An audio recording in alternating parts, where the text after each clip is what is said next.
Welcome back, and take a slow breath before we begin. Because what we're about to explore today isn't casual motivation or surface-level psychology.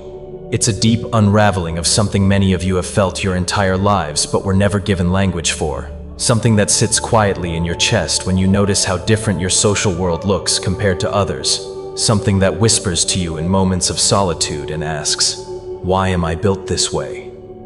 And if you've ever wondered why your circle is small, why you don't crave constant interaction, why shallow conversations drain you instead of energize you, then stay with me. Because this message may completely change how you see yourself, your solitude, and your spiritual purpose. And before we go any further, take a moment to support the channel by liking this video. Let me know in the comments where you're watching from. And if you haven't already, subscribe and turn on notifications so you don't miss messages that are created for depth seekers like you. Now let's begin. Because society has sold us a narrative that equates worth with visibility, popularity, and social abundance. We're taught that having many friends means you're lovable, that being busy socially means you're successful, and that being alone is something to fix, something to escape, something to be ashamed of.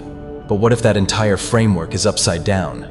What if the souls who walk with few companions aren't lacking anything at all, but instead are carrying something so refined, so sensitive, so ancient, that it requires a completely different way of moving through the world? There are people among us who were never meant to be surrounded by crowds, not because they are broken or antisocial, but because their nervous system, their emotional body, and their spiritual awareness operate at a depth most environments can't sustain. These are the ones who feel overwhelmed in rooms full of chatter, who crave meaning instead of noise, who can sense when conversations are hollow even if everyone else seems entertained. And this isn't introversion in the way personality quizzes describe it. This is something much deeper, something rooted in soul memory. Many spiritual traditions speak of souls that have lived many lives, not in a literal sense you need to believe in to understand the truth of it, but in an energetic sense, meaning these individuals carry accumulated awareness, pattern recognition, and emotional intelligence that didn't begin in this lifetime. And because of that, they experience relationships very differently. Where others seek stimulation, they seek resonance. Where others want to be seen, they want to be understood. Where others can tolerate surface-level bonds, they physically ache for depth. And when that depth isn't present, they'd rather be alone than feel the emptiness of connection without substance. And if you've ever felt lonelier in a group than you do by yourself, this is the reason. There is a profound difference between loneliness and solitude. Loneliness is the pain of being unseen. Solitude is the peace of being aligned. And souls with few friends often choose solitude, not because they don't want connection, but because they refuse false connection. They have an inner compass that reacts strongly to inauthenticity, to emotional masks, to social performance. And this compass is exhausting to live with in a world that rewards pretending.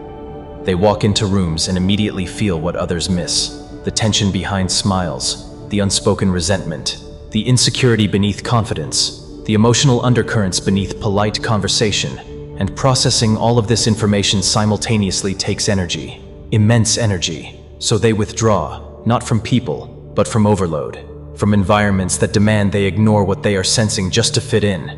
And over time, this creates a pattern where they are misunderstood, labeled as distant, aloof, quiet, or difficult, when in reality they are deeply perceptive and emotionally generous, just selective about where that generosity goes, because somewhere within them is a memory, not necessarily conscious but embodied, that says, not everyone can hold you. And that wisdom didn't come from fear, it came from experience. These souls love deeply, intensely, and without half measures. And when you love that way, betrayal cuts differently, misunderstanding wounds more deeply, and superficial bonds feel like starvation. So they develop discernment, not walls, but gates. And gates require intention to pass through, trust, patience, presence. And most people aren't willing to slow down enough to enter, so they stay outside and assume rejection, never realizing they were being invited into something sacred if they were willing to meet it with respect. And this is where the misunderstanding deepens, because from the outside, it looks like these individuals have few friends. But from the inside, it feels like they are protecting something precious. Their emotional ecosystem, their spiritual bandwidth, their capacity to feel. Because unlike those who numb themselves with constant distraction, these souls feel everything: joy, sorrow, love, grief, beauty, and pain, all at full volume and without boundaries, that intensity would become unbearable. So they choose quality over quantity, depth over breadth, truth over popularity. And this choice is not accidental, it is developmental, it is part of their growth. There comes a stage in inner evolution where external validation loses its grip, where being liked becomes less important than being aligned, where fitting in feels less valuable than being real. And at that stage, the soul naturally sheds excess relationships the same way a tree sheds leaves before winter. Not because the leaves were bad, but because the season requires conservation, clarity, and inward focus. And this shedding can be painful, because humans are wired for connection. But it is also liberating, because it creates space. And space is where transformation happens. In that space, these individuals develop a profound relationship with themselves, with silence, with intuition, with whatever they understand as the divine. They become comfortable sitting with their thoughts instead of running from them. They learn to listen to the subtle signals of their body and inner knowing. They recognize patterns before others do. They sense when something is off long before evidence appears. And this makes them invaluable in ways that rarely get acknowledged. They are the ones others turn to in crisis, not because they're loud, but because they're steady. Not because they have answers, but because they can hold space without judgment. Not because they fix things, but because their presence itself regulates chaos. You may have noticed this in your own life. People feeling calmer after talking to you, confiding in you unexpectedly, feeling understood without you saying much. This is not coincidence. This is the effect of someone who has cultivated inner stillness, and inner stillness is rare. Most people are uncomfortable alone because silence brings them face to face with themselves, with unresolved emotions, unmet needs, and unexamined fears. But you, even if it was difficult at first, learn to stay, to sit, to listen. And through that process, you develop depth.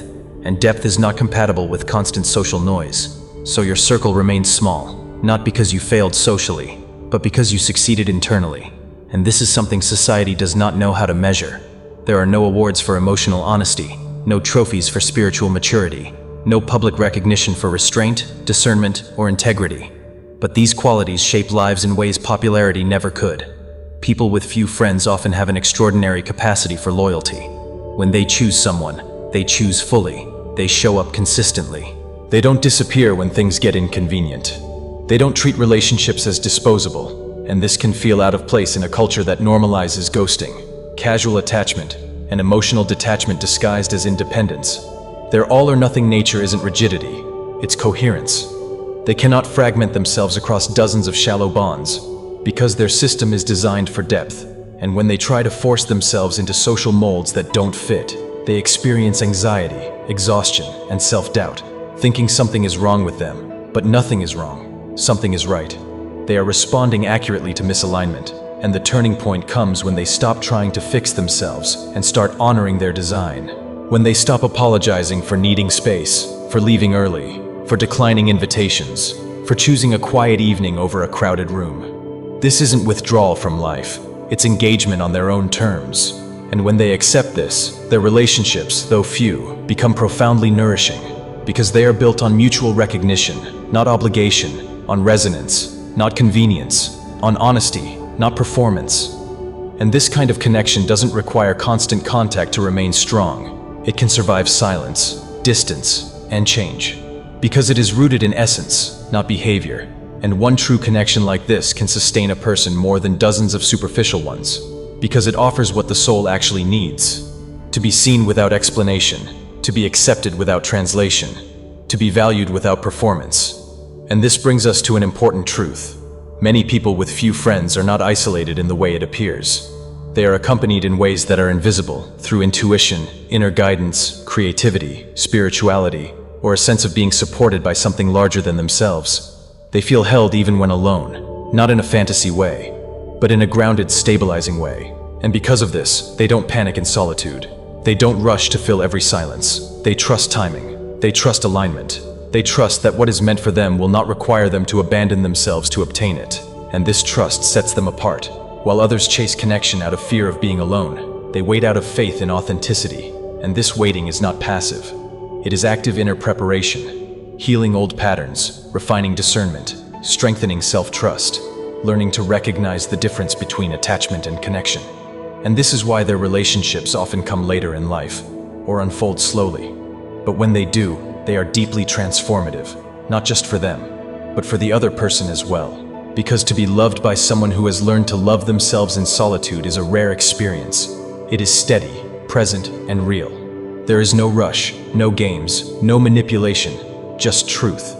And truth can feel confronting to those who are used to performance, which is why some people are drawn to these souls and others feel uncomfortable around them. Their presence invites authenticity, and not everyone is ready for that, but for those who are, it is life-changing. And if you're listening to this and recognizing yourself, know this: your path is not lesser.